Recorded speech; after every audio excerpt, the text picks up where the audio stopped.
In the shadows of history, there lies a covert operation that intended to reshape public perception and manipulate truth. This is the story of Operation Mockingbird.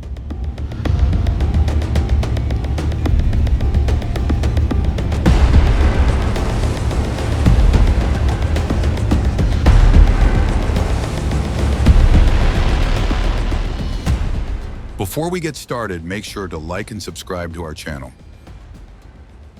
The hidden operation. Imagine leaving a blockbuster war movie or gripping spy thriller completely unaware that the story you just witnessed was crafted with the help of the Pentagon and the secret agencies. How are you going to trust the narrative given in the movie knowing that the script of the movie was influenced by these secret forces and attempt to change your opinion on the world around you? Let's start at where it all began. In the 1950s, the secret agencies launched Operation Mockingbird, a secret project aimed at infiltrating and influencing the media. Their mission? To control the narrative and shield the public from certain truths. Was the truth damaging for their reputation, or was it for our protection? The secret agencies began by recruiting students to write fabricated stories. These stories masked the agency's involvement in various activities, crafting a distorted version of reality.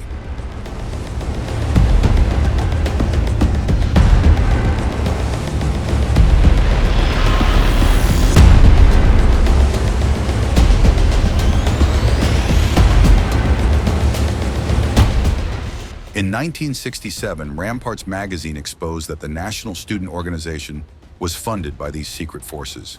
This revelation sent shockwaves through the nation, raising questions about the extent of the secret agency's influence. By 1975, the Church Committee was formed to investigate the abuses of these government-run projects. The committee's report revealed that over 50 journalists were in bed with the government. Author Deborah Davis confirmed these findings, shedding light on the widespread manipulation of the media.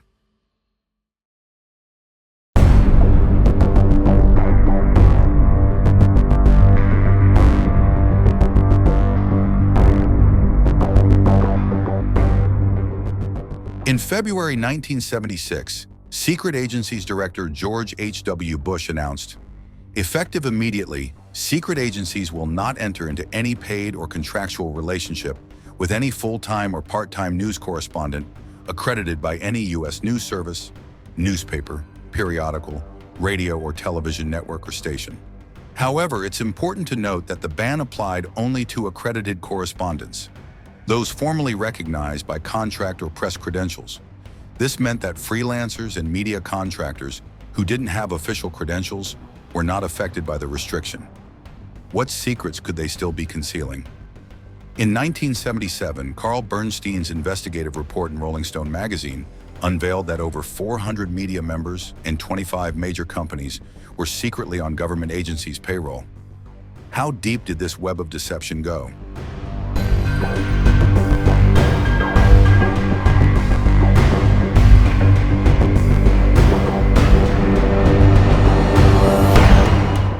Hollywood's role: entertainment or propaganda?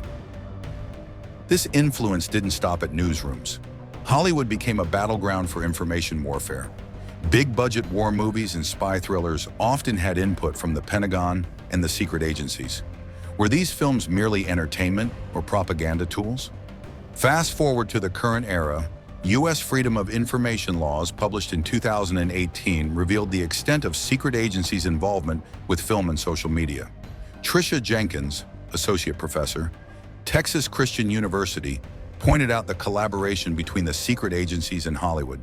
She cited examples like Zero Dark 30, a film about the hunt for Osama, which sparked controversy over its depiction of torture. This movie was made in collaboration with the government's secret agencies, sparked public suspicion. Though it depicted the hunt for a wanted terrorist, it did controversially showcase torture.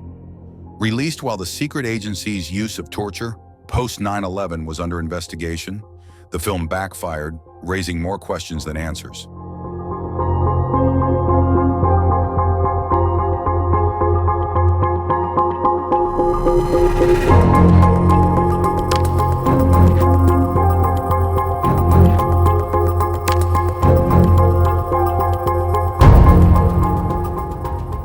Matthew Alford, author of National Security Cinema, discussed how films like Charlie Wilson's War were altered to align with secret agencies' narratives.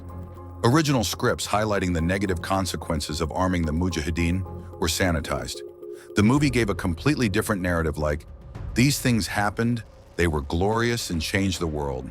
And then we mucked up the endgame," which contrasts with the original script and narrative. What other truths were being concealed?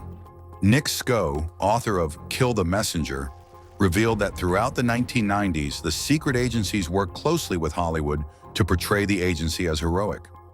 Films based on Tom Clancy's books like The Hunt for Red October painted a picture of the secret agencies saving the world from imminent threats.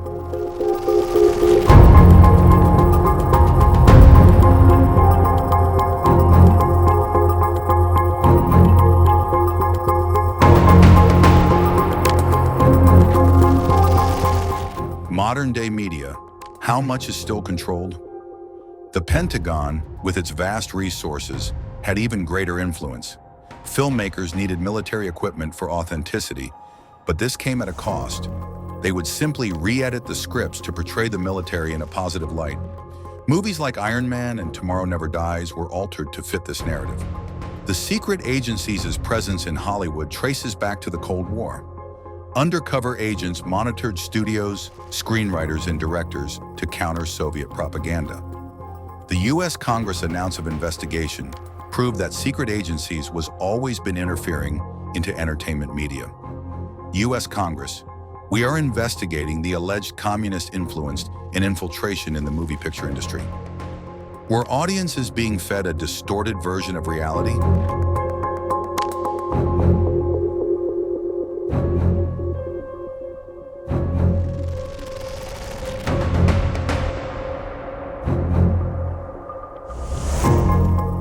In 1996, the secret agency's Entertainment Liaison Office began offering support to movies that featured the agency. Chase Brandon, the first secret agency's liaison officer, helped pitch and advise on films like The Recruit. Should the public be learning about the secret agencies from the secret agencies itself? Director Catherine Bigelow faced criticism for Zero Dark 30. The Senate Intelligence Committee accused the film of inaccurately suggesting that torture led to Osama bin Laden's location. Bigelow defended her work, stating, "Torture was employed in the early years of the hunt, but it was not the key to finding bin Laden."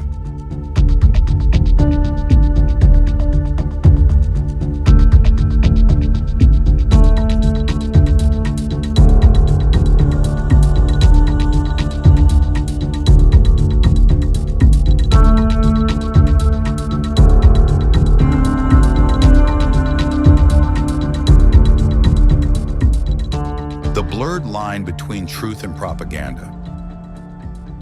The intertwining of media and government raises serious questions. How much of what we see and hear is influenced by unseen hands? To consider that secret agencies' manipulation ended in 1976 is naive. The government continues to shape public opinion to their benefit. The main tool of information warfare is the spread of disinformation, gathering white intelligence, gathering access to potential whistleblowers, and more. If major players like Sony Pictures, Disney, Marvel, and others have been involved in this manipulation, what makes you think other studios are exempt? This leads us to question the very fabric of our understanding. Who are the real heroes and villains in U.S. history? What truths have been twisted and for what purpose? If mere sources of entertainment, forms of art, are manipulated to this extent, what are they hiding? What is so incriminating that it must be obscured in this way?